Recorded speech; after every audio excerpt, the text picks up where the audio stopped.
Welcome into the Solo Shot Sports Podcast. I'm your host, Dom Manna. Happy Solo Shot Saturday, everyone. I am just so excited to get into this week's episode. Great energy, long weekend. It is just a phenomenal time to be a baseball fan. This is going to be the last episode of August here, landing on August 31st, but we have a ton of things to look forward to in September as we push towards the postseason, the expansion of rosters, the September call-ups, all those great things. But we have to start this episode with the obvious thing that really stuck it to me in this week's news cycle, and that is the fact that Randy Arozarena, formerly of Tampa Bay Rays fame, ended up breaking an unwritten rule. And now baseball has dozens of unwritten rules that people take very seriously. They do not want them to be trifled with.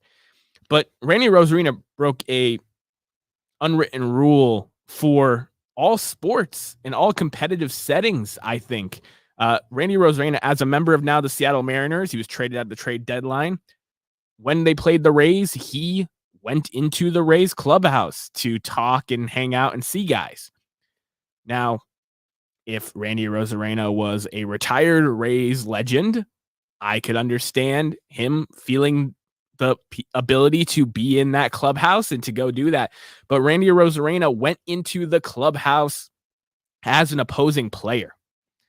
Now, I know he was on this team this season. I know that he will forever be remembered as a Ray in those magical moments that he had for them. But you can't do that, man. You can't go into the opposing team's locker room. I know the Mariners and Rays don't have big playoff hopes. These games don't necessarily mean the world, but you're not on this team anymore. And there was a lot of backlash from former players that are in the media talking about, like, you need to get the hell out of there. Like, you cannot allow that to happen. This is a guy who's going to be competing. He's going to be making losses against your pitchers. He's going to be making plays in the outfield to take hits away from you. Like, you cannot have that guy in your locker room. And the clubhouse is supposed to be a sacred place in baseball. It's some place where they're supposed to be protected from the media, from the outside world, from the other teams, where they can just get ready for their game. And I know a lot of respected media people stay out of the clubhouse and different things like that. If Randy Arozarena really wanted to meet up with some of his Rays teammates, he could have done so on the field. He could have done so in the batting cages, in the tunnel. He could have met them in a press box.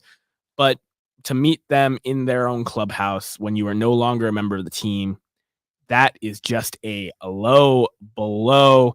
And it is just unbelievable that stuff like this goes on in Major League Baseball in 2024. This guy would get the absolute crap beaten out of him if he did this in the 80s or 90s. But because of today's climate, people just kind of let it go. But you can't let this happen, not in a competitive format. If this was a charity game type of situation or something else, it would make a lot of fun. But Randy Arozarena, read the unwritten rules, as Stukes has said here in the comments, and read the room. You're not on the team anymore. It does not say Rays across your chest anymore. You're not wearing that Tampa Bay hat. You got to let it go, man. It's over. They didn't want you anymore. They didn't want to pay you. You got to produce for Seattle. You got to worry about the guys that are in your clubhouse as opposed to going to see the guys that are in the oppositions. Now, there's been a lot of Francisco Lindor pumping this week. Francisco Lindor has been the best shortstop in Major League Baseball for the last 5+ years and is an absolute stud. With all intentions of the word, he's a guy who switch hits and does a lot of great stuff. He currently leads the National League in WAR for position players at 5.9. A guy who has another sneaky 30-30 season coming up. He had 30-30 last year. He's going to hit 30-30 this year. Batting .269, playing stellar defense at shortstop, which is a premium defensive position. has the most at-bats and plate appearances in the National League right now. 92 runs scored, 149 hits, 36 doubles, 79 RBIs, 25 stolen bases, and a 339 on base with a 490 slugging. Good for a 134 OPS plus. Francisco Lindor is having a phenomenal season. This is a guy who's on a Hall of Fame trajectory, a guy who is very hard to root against. He's got that infectious smile and a great attitude for the game of baseball. But Francisco Lindor has been getting pumped up recently as an MVP candidate. And now I understand the Mets are a lot better than expected. And without Francisco Lindor, they would not be in the position that they are currently in. But the reason Francisco Lindor is getting pumped up is what bothers me. Is it really love for what Francisco Lindor is doing, or is it old school traditional baseball writers and personalities who just don't want to see a designated hitter win the MVP? Shohei Ohtani just last night got 43 home runs and 43 stolen bases. He's got a calendar month left on the season to get 7 home runs and 7 stolen bases to get 50-50. Shohei Ohtani is hitting for a higher batting average than Francisco Lindor.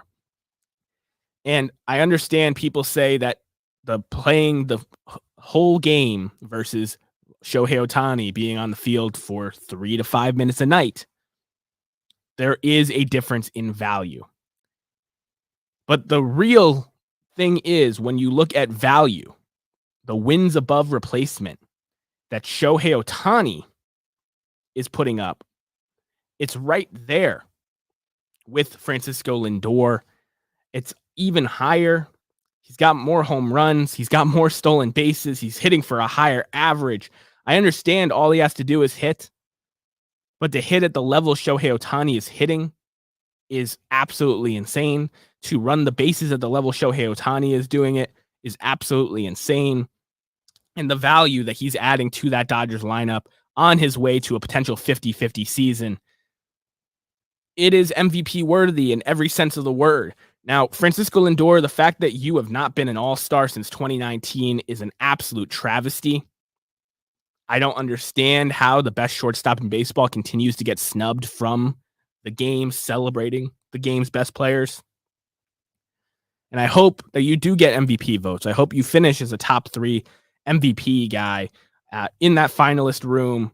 It's deserving. You've been fantastic for your team and haven't had a top 5 MVP finish in your career with how valuable you've been.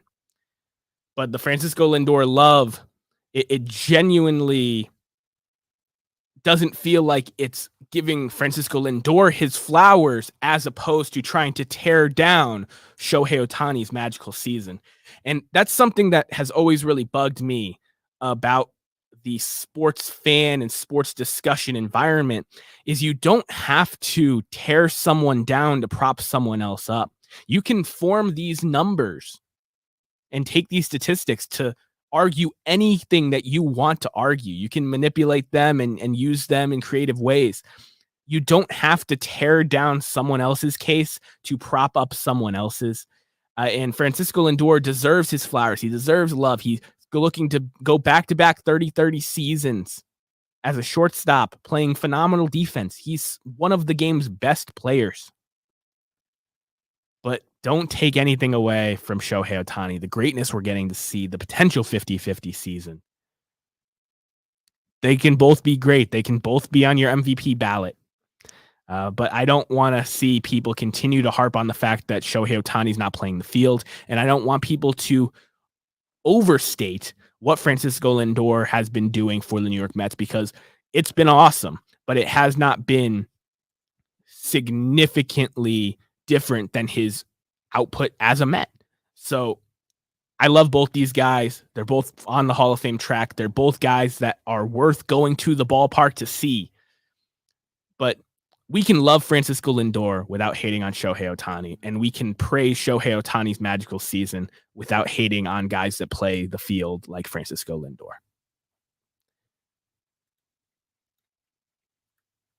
Now, a guy who is completely under the radar and deserves some love plays for my Boston Red Sox, and that is Mr. Jarren Duran.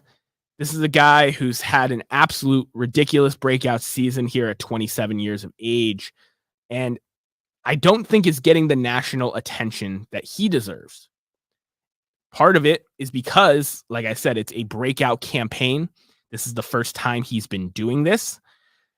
But I think it also has to do with the fact that he's playing for a team that isn't super sexy, isn't at the top of the ratings in baseball right now. And Jarren Duran has done something now that no player in Major League history has ever done in a season. And yes, like I said with Shohei and Francisco Lindor, we're still a calendar month out. Jarren Duran has over 10 triples, over 20 home runs, over 30 stolen bases, and over 40 doubles. He leads the American League in both doubles and triples. He is an absolute game breaker. And this is a guy who's having an 8.5 WAR season.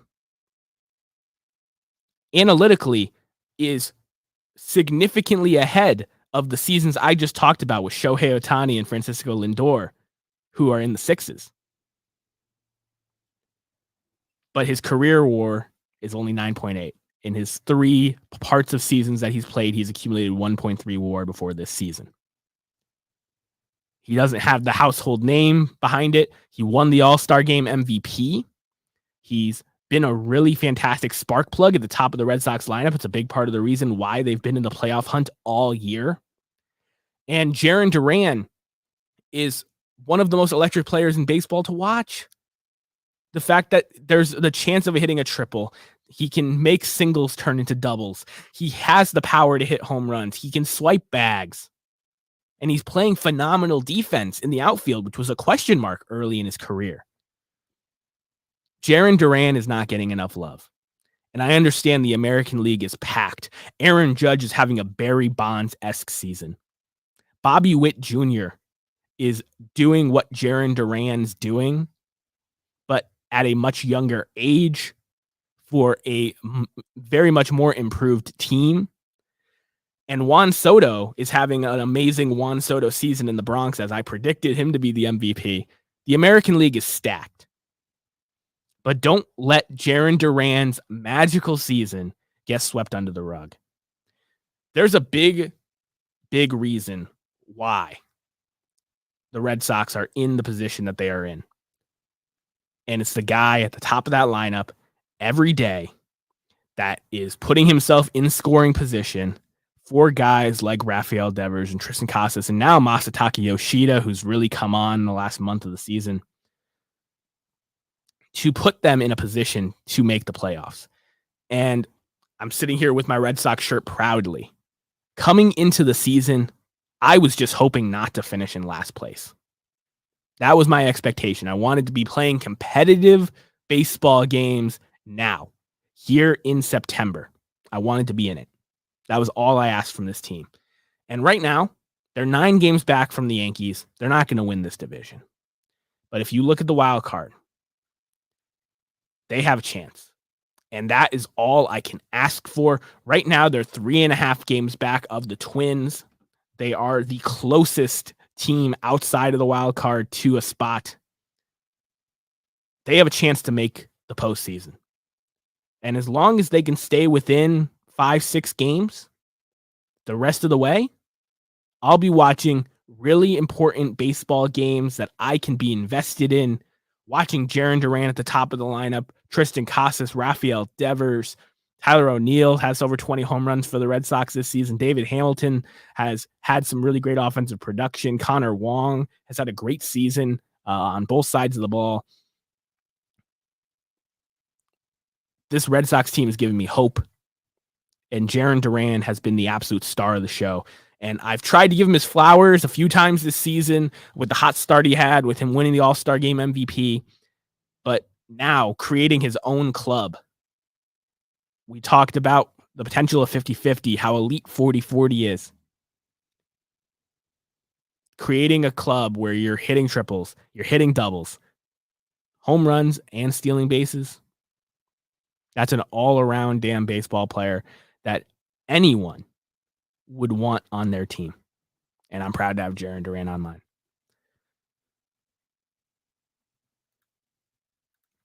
Now, here at the Solo Shot Sports Podcast, we like to throw back down the third base line to this day in baseball history. And August 31st actually had a laundry list of interesting stories to choose from. In 1909, Sam Thompson, Hall of Fame outfielder, was called out of retirement at 46 years of age to play for the injury-ridden Detroit Tigers. Ended up batting .226 over a week with the team at 46 years old. How many teams in Major League Baseball today have everyday players that are batting .225 or below? It's a staggering amount. So for him to do that at 46 years of age, I know there's historic stories about Satchel Paige and Minnie Minoso playing in the major leagues at extended ages at post-retirement. But Sam Thompson, a guy who, if you've never checked out his baseball reference page, I'd highly recommend it.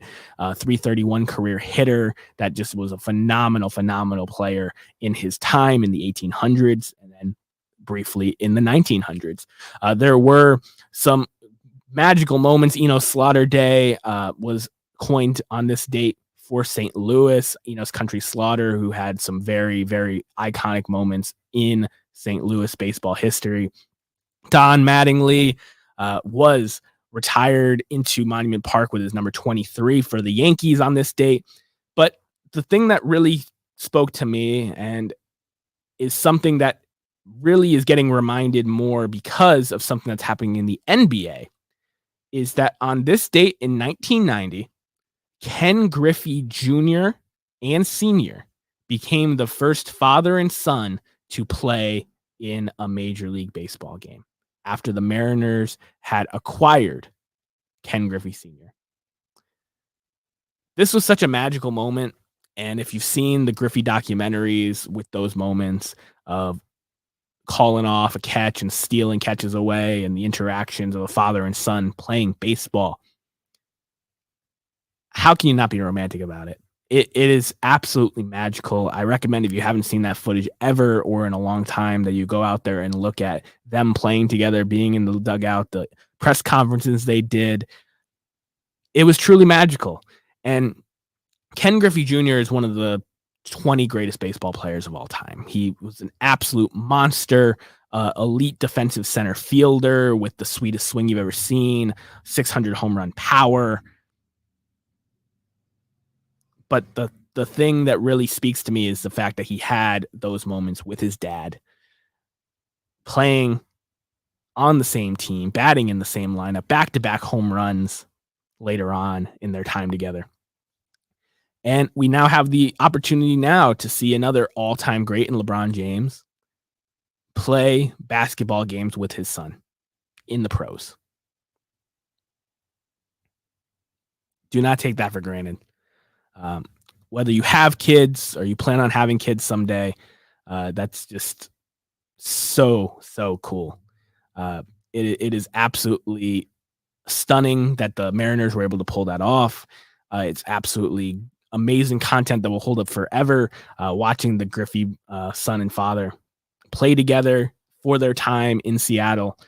And I hope that when LeBron and his son get to play together this season, there isn't a million cries of nepotism and this, that, the other thing. And people just appreciate how crazy it is for not only for the father to hang around in the league long enough to play with his son, but for the son who grows up in the locker room with the parent, surrounded by professional athletes, has a ton of pressure on them, is able to work their way into the pros and to play games alongside their father. Absolutely magical stuff that you don't really get to see outside of sports. So Ken Griffey Jr. and Ken Griffey Sr. made history on this date in 1990. And we're going to see history repeat itself in a way with the Lakers this NBA season coming up. Now, finishing things up here on the show, Dylan Cruz, Nationals' top prospect, was called up to the big leagues earlier this week. A lot of people were talking about it because he obviously played at LSU with Paul Skeens and was part of that national title team, a guy who was a highly touted prospect in that draft, but a tier or two below Skeens' potential. But Dylan Cruz has been awesome. He's already hit 2 home runs in the major leagues, and I'm not putting a lot of stock into what I see from Dylan Cruz from now through September. But what I am putting stock in is the Nationals, and you should as well, because you're really starting to see what the Nationals have built up post their 2019 World Series team. Trading Scherzer and Trey Turner, all the different moves they made, trading Juan Soto to bring in guys like CJ Abram, Mackenzie Gore, Kyber Ruiz, bringing in Josiah Gray. And along with that, having these top prospects finally hit the system. Now, Michael Woods and Dylan Cruz are both up in the big leagues. This national team has so much potential moving forward. When you see teams that are kind of dead in the water, like Miami and like Colorado, you just don't see the path out of it. With the Washington Nationals, you can see the path. And once Patrick Corbin's contract gets off the books and they can go and use the crazy money they're paying him this season to lead the league in losses, to go out there and get a quality league average starting pitcher for that rotation, to add to the bullpen where Kyle Finnegan was named an all-star reserve, having a really nice season at the back of the bullpen. This Nationals team has the ability to turn things around pretty quickly. I know it feels like a long time ago, but it was only really a decade ago when these teams that were bad for a while built up a young core and ended up winning World Series championships. It happened with the Giants. It happened with the Royals. It happened with the Cubs. And I will not be shocked if in the next 5 to 10 years, the Washington Nationals hoist another World Series title. Appreciate all of you for spending part of your Solo Shot Saturday with me. Scott, Mookie, Orlando, everyone that was in the chat, I appreciate y'all. I hope you have a great long weekend. Stay safe out there. And I will catch you guys next week with more baseball content as we get into the September push for playoff baseball.